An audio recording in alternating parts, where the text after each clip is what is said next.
Hello guys, magandang hapon sa ating lahat. Eto, meron akong good news sa ating lahat mga kaibigan.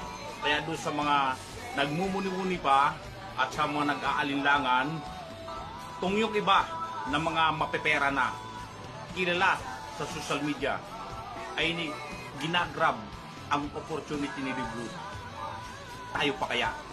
Alright, so ito guys, ang sinasabi ko sa inyo, kinonfirm ko muna ito bago ko i-share sa inyong lahat. Alright? Kung nakikilala nyo to, ayan, kilala nyo yan. Alright?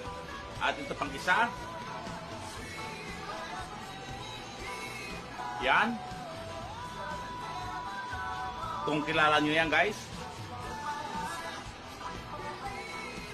Alright? So mga kaibigan, ganito pinagkakatiwalaan ang negosyo natin. Kaya, be proud, no? Be proud, mga Live Good members. Ano lang kailangan natin mga kaibigan? Huwag tayong matulog. Huwag tayong magpapetiks-petiks.